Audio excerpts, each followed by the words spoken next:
All right, let's roll here. Thank you all for being here. Very disappointed. I said this after the game, so I won't get into a whole bunch of repeat, but very disappointed how we played on Saturday. Credit to Oklahoma. We caught them at the wrong time. They were juiced. We got their best. That's as good as they played. They were ready to go, and we weren't, and they got after us, and it was not pretty. And so special teams was really the only bright side we had. We challenged really our core group of players, and I thought they really responded. Best we played on special teams. Won the field position battle, but on offense and defense, we didn't coach good enough. Fundamentally, we weren't good enough, and our execution just sorely lacked in that game. They soundly beat us up front. The strength of our football team's up front, and they really they did some things moving their defensive line that negated some things we did in the run game early. Got some penetration that nobody else really has.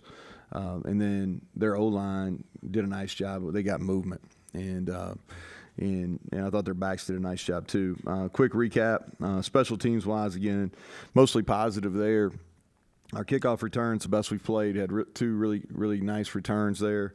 We blocked much better. Our punt team forced a takeaway. I think it's the second or third we've had this year, and then Ollie bounced back. Didn't punt it very good versus BYU.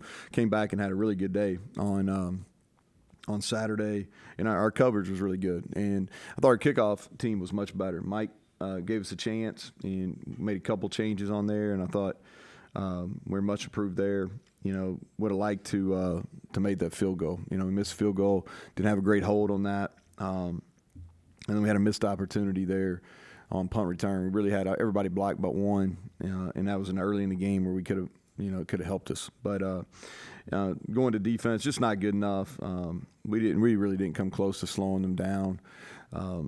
Gabriel had all the time. Tried to put some pressure on him. It didn't work. They picked it up. Several different types of coverages. We didn't even slow them down. I think the stats say it all. I don't have to really go into much detail on that. Y'all can read the stat sheet. So third downs were critical. Early in the game, while it was still a game, we got them into third downs, and then they converted every one of them. And too many explosive plays and just not good enough. Didn't put our kids in good enough spots. We didn't play very aggressive. Once they started hitting us, just disappointing how we played there. Offensively, we had a great opening drive, and then really come up empty on the next 5 possessions. And first time we've really struggled in a long time. Our best players weren't good enough in the game. Goal line stand, it was really bad ball. Not a very good call on my part on the fourth down. I thought we scored on first down. I feel even stronger that we scored on first down after watching it on tape. And then really not pleased with how we played after the initial touchdown the second half. We scored on opening drive of the second half as well. And then I didn't think we played very well. Garrett's decision-making was poor. He was inaccurate. Thought he settled down, kind of late in the second quarter and was better. And then our O-line, I talked about it. They're the strength of our team, and they just didn't play. We didn't play well enough up front, and so that's kind of the story there. Again, very disappointed. Changed up our schedule. We practiced yesterday, and the point being just to flush that game. It's not one of those things where we don't show the kids. I know some people talk about that, but that never really makes sense to me. Is because when you get exposed in certain areas, you better prepare for it because your next opponents, your 2 regular season and your bowl opponent are going to watch that, and so you better correct it. And so we brought them in yesterday. We practiced. We put that game to rest and cleaned up the mistakes. And we'll start afresh in the morning. Today was their day off. We'll start afresh in the morning on Cincinnati. And moving on there, I think that obviously a former Big East foe. I think this is a game that it should kind of grow into a rivalry. It's obviously the closest proximity school in the Big 12 to us. And I think this is a game that both fan bases, as time goes on, this has an opportunity to grow into a rivalry game. It's a good win on the road for them last week. I think that was the best they've played, and I think they'll have some confidence rolling in here. know Coach Satterfield very well. We had several matchups in the Sun Belt. Really good offensive mind. He's kept his core group of coaches together for a long time. They do a nice job. If you just looked at the stats, like one of the first things I do when you kind of turn the page to a new opponent is you look at the stats. And, if you just looked at the stats and didn't look at the win-loss record, they're a team that's one of the top rushing teams in the whole conference. They're defensively, they stop the run at a high rate. And then you look at their win-loss record, and they've won three games and one league game. It really kind of a weird makeup. And they've been in almost all their games. Lost some close ones, but they did play their best against Houston down on the road. And a team that we have a great deal of respect for. So you talk about them on special teams. They've got an Australian punter. He's very good. He's 6'7", big, long guy. He's got a bunch of punts inside the 15-yard line. Their field goal kicker's been very good. Offensively, it starts with their rushing attack. And if you look at what Sat's done since he's been a coordinator or head coach, really everything they do is built off the outside zone. They were really one of the early people that ran the outside zone, really committed to it, and he's continued to do that. At Louisville, now here at Cincinnati, they've always ran the ball well, and they've got the nakeds and the play actions off of that. Their O-line does a really nice job. Quarterback's dual threat. They're playing two now, but both of them can do. The Jones kid's really fast. He breaks tackles. The running back we know well. He's originally from Cincinnati. We tried to recruit him out of high school. I think he went to LSU originally. Now he came back home to Cincinnati. He's tough, really physical runner. Breaks a lot of tackles. He's one of the guys in the country with the most broken tackles. And they got several receivers, and they've got a couple big guys that can run, and then they've got a little slot that they get the ball to a bunch of different ways. Defensively, if you look again. Statistically, they're close to the top in almost every stat category, maybe outside a couple in our league. If you look at league games, and three-man front, I think starts with the D-line. They have the best interior D-lineman in our conference. He's special, and Corleone, he's from Cincinnati there, and man, we're going to have to really know where he's at. And he's a disruptor. He's one of those guys, if you didn't have to play against him, you really appreciate how he plays.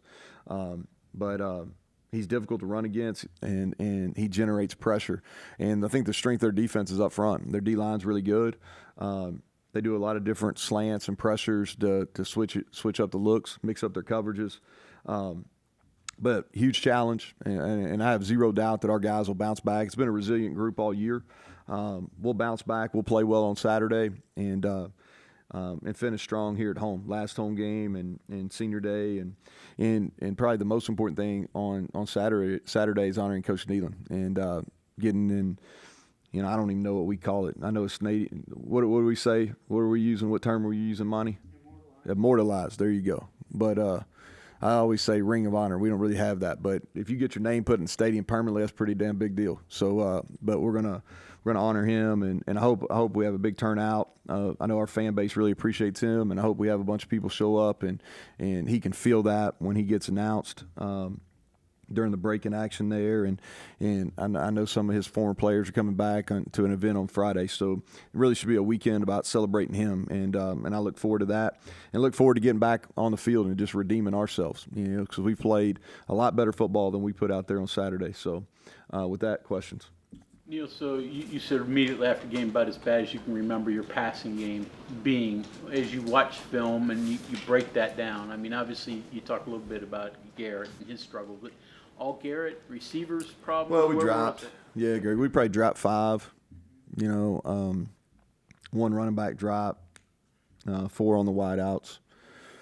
So that would have got us to 15 to 31. So I think when you look at it, we had those drops, which, outside of CJ having a couple versus BYU, we really had that issue. It wasn't a case where we had guys open in the game.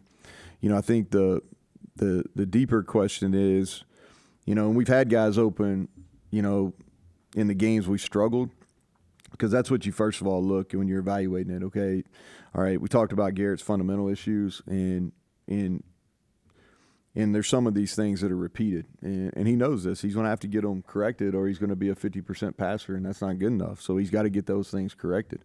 And there's some of this, and they're really the same mistakes that he made versus BYU and got away with it, but didn't get away with it versus Oklahoma. So you see that from a fundamental perspective. Obviously, the drop's got to get correct. Then you go, okay, schematically, are we getting people open? Because if the people aren't open, that's not Garrett's fault. That's not the receiver's fault. That's my fault. But we had people open. So I think the next question is, as you look at it from a coaching perspective, are we running the right plays that he can see? You know, are they the best plays for him?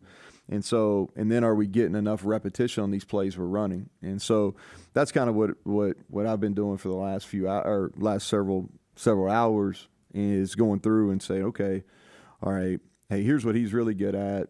You know, this is what we need to do. We need to kind of, we need to thin down what we're doing from a pass game perspective, which we've already thinned down quite a bit, but we need to even thin down even more. All right, and then we need to get really good at these plays on Tuesday and Wednesday and try to give every look we possibly can to these small pass plays. And so that's what we're doing. And I really feel like, he knows, Garrett knows, and I think that he'll be better, and we'll give him a better chance on Saturday. I guess, because obviously you even mentioned after the game that you were kind of surprised by the poor play, just for how well your team had been playing, things like that. And then now saying that the team bounced back because they've done earlier. Just any message to fans on why you feel that way and why they should believe that? Just because this has been a better season than last year, obviously, but those games where you don't think that the play is good enough still are happening. Well, I would say that if you looked at the body of work, that would be the only outlier. We didn't play very well defensively versus Houston, and we didn't play very well defensively in the fourth quarter versus Oklahoma State. But if you were going to talk about good football compared to bad football, those would be, some examples of bad football. But that's the only game where that's really occurred.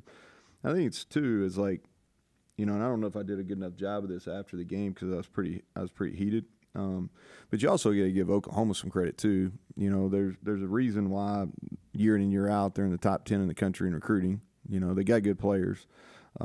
They had a chip on their shoulder because they'd lost 2 games. Their fan base on their tail, and they came out with their backs against the wall and played their best game of the year.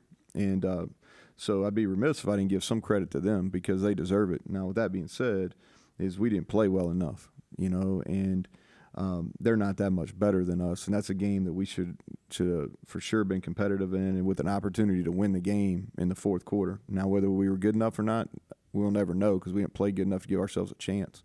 But that's what I would say to you. With Coach Nehlen being honored this weekend, the seniors also going to be honored. Is this a senior day situation? We will. And has that lost something with the way football is gone? Yeah, I think just in general, it probably has.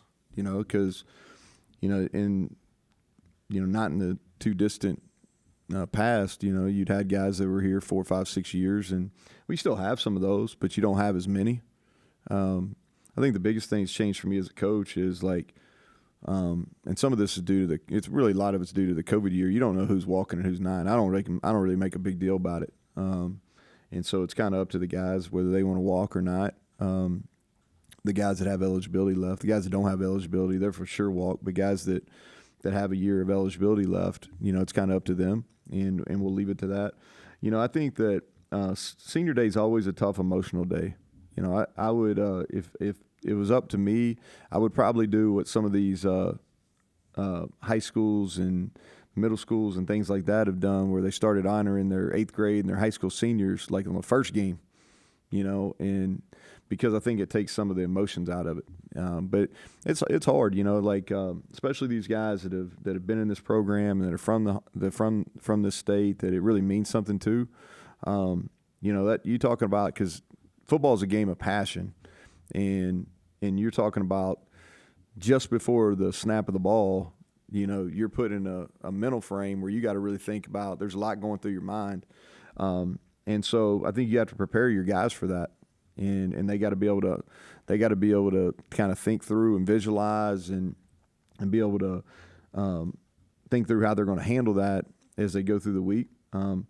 But it is what it is. It's one of those things that we've always done, and our guys they'll figure it out and we'll handle it. Cincinnati doing tempo? They'll do a little bit. That's not who they are, but they'll do a little bit.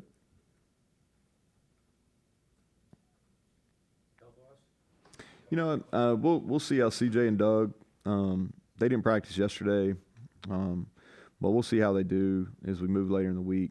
Probably have a better, when Tony and I do the radio show on Thursday, I'll probably have a better answer for you. Everybody else that played, hurt feelings. Does that count? Got a lot of hurt feelings, but I think we're pretty healthy. What do you think happened with the offensive line? Like, how would you evaluate? I have high expectations, and we still ran the ball for 176 yards. We didn't give up a sack, so it wasn't like, they just weren't dominant. And I think it's one of those things too. I think Oklahoma, their D-line got up for it, and Brent did a few different things than he had done in previous games. It took us a little while to settle down. It wasn't that we played poorly, and honestly, most teams would probably take 176 yards, no sacks versus Oklahoma. But for us, at the standard that we're kind of setting and how we play up front, it wasn't up to our standards or up to our expectations. And so I thought it took us a little while to settle down, and then we lost some fundamentals when they did some things that we hadn't seen on video. Third and long was kind of their deal. Did that kind of play into that with the way things transpired in the game? You talking about us on offense or them on offense? Third and long defense, that's where they really made hay. Yeah, they did. And really, I think it goes back to, I think most teams' plans versus us are going to try to get us. And so I think if you were asking, I don't know if the third downs had as big a factor, because if you told me we were going to be in a bunch of third and longs, I would have told you we were going to struggle. And so I think more, their success was due on their early down success, especially if you look at first down runs. They did a nice job there. And then we missed some easy completions on some first downs that got us into some bad situations also. You started the last couple of games pretty well offensively, and then the two prior ones sustained it. And just obviously the exception would be last game. Anything that you can pinpoint there? You've explained some of them, but something that was just you watched and said, "Man, not today." Well, so the second drive, when you go back and look at it, we had two really good plays. And so the first one, or the first play of the second series, we did a handoff to Rodney. And we had everybody blocked, and the running back just slipped off late and ended up being a 5-yard gain. So it was going to be, and I may have been 6, you know what I mean? But it was going to be ballpark 2nd and 5. And then we jump off sides, and then it gets into 2nd and 10. And then we fall down on the backside of an outside zone, and it ends up being 3rd and 9. And that's the one where we scrambled, and Devin Carter's wide open up the seam, and Garrett doesn't see him. And so, it's one of those things that's unfortunate. We had some plays, and we kind of got in our own way. Now after that, the next really 2 series, the one that's really frustrating is the 3rd series where we punt and we have the turnover, and we just didn't make very good decisions, and that's the drive to me. Like, if we turn that into points, then I really think it's a ball game. Even if it's a higher scoring affair, it's going to be a game, right? And when we don't turn that into points, they immediately score, and then it went from there. But I think going back to kind of the same thing I was telling John is really offensively is some decision making and some early success they had on drive starters, and then on first downs.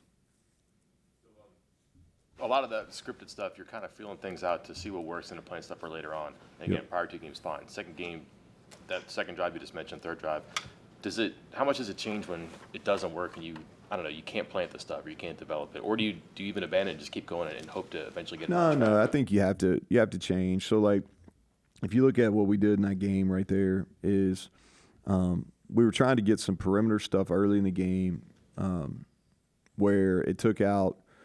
I knew they were going to kind of try to junk up our run game, right? And so what we were trying to do early in that is trying to get on the perimeter and have some success on the perimeter where they had to play more people outside the tackles. And we had some good hits on that. And then we got into it, and just like when any pretty good offense struggles, it ends up being where it's just a guy here and a guy there. And it's usually – now, if you're bad on offense, it's usually there's a lot of issues. But when you got a unit that's pretty good, it's usually when things aren't working exactly the way they should, it's usually 1 out of 11 or 2 out of 11. That's what we had. We had some guys that got cross-faced up front where we had them blocked up pretty well, and we got cross-faced, and we had to make a cut sooner than later. But after we struggled there, we kind of went back, and we got into some 12 personnel, and it settled them down some, and we had some success with that. But yeah, I don't know if I'm answering your question. I'm kind of talking you through the game, but I don't know if I'm really am I answering your question? They're not the same, but I just imagine you didn't score the first drive and say, okay, let's put that on the shelf and do something different. But when the game is going in a certain direction, how hard is it to get it back on your side? Well, it's hard when they're scoring, right? And so because we had to throw the ball probably a little bit more in that second quarter than we wanted to because it was getting away from us, right? And we went for that 4th and 2 because it was 17-7, and you can feel it hey, if we have to punt here, we're going to punt it back, and they're going to go down. It's going to be this one's going to get away from us, right? And then when we didn't convert, then we're going to have to throw it to get back into it, and we had to throw a little bit more than we probably wanted to. The things that OU did to you that gave you issues, are those things specific to what they do, or are those things that you have to prepare for the final No, game? I think this is a copycat deal. And so the things that they did, like Cincinnati can get into very easily, Baylor can get into very easily, and they're things that we've handled earlier in the year. They didn't do anything that was – it was a little bit different for them. And so, but yes, that's what we worked yesterday, and we'll work it all week because the things that – from a front standpoint and some of the stunts and blitzes they did, absolutely. We'll see them again on this Saturday, next Saturday as well. Did you say anything to Wilson or anybody about how emotions almost got the better of the team? Yeah, that wasn't smart. Yeah, and Brent and I talked about it after the game. That's neither their group or in our group. We haven't done that. I don't really know where that came from. The hit was clean in the end zone there. Anthony shouldn't stood over him. He should have got out of the way. And then they came out, and they shouldn't have done what they've done, and unfortunate. But, yeah, we got it cleaned up. How do you, in football, how do you explain the day that the running back of Oklahoma State had against you guys, the way you played against Central Florida, what Central Florida did to them, Houston situation? How do you explain that? Well,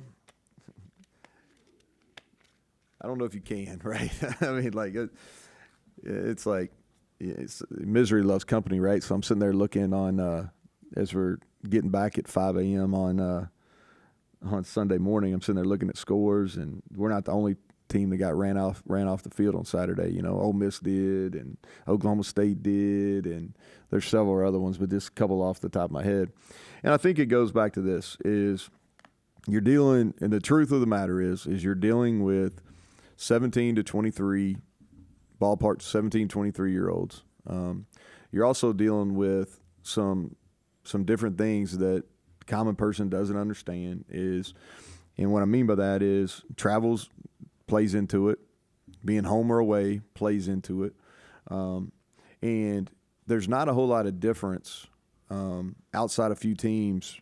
And what I mean by that, there's some clear cream in Power 5 right now, and there's some clear bottom. But there's a whole lot of teams that are very similar. And so if you have an injury or if one of your key players is off, it could be something going on off the field. It could be something injury. If they're a little bit off, then it's a different group, and then matchups are so critical. Some teams like Houston, their receivers were a really tough match for us. So I knew going into that game, even though, our record was better than them, I knew it was going to be a tough matchup, right? And those happen. Those happen in college football. Central Florida and Oklahoma State. Central Florida does some things in the run game that were going to make it difficult for Oklahoma State. And then the rain came. Nobody talks about it. It was raining sideways when I turned it on the second quarter, and so there's just a whole lot of different factors than in professional sports. And I know that's a long answer, but I hope that made sense to you. High premium on honoring Coach Nehlen and what he's meant to the program. What has he meant to you? Well, he's been great to me. He really has. He's been great to me. He's talked to our team a bunch, through the years. He's been very supportive, and that's really all I can ask. I have a great deal of respect for him as a coach and a man. He did it for a long time here. He did it the right way, and I'm glad. I really feel, and I hope my feeling on this, because I'm not necessarily just connected all the time, but I really feel like the longer he's been away, the more appreciation our fan base has for him, and as well they should. He did it really well for a long time, but he's been great to me, very supportive. All right, thank y'all.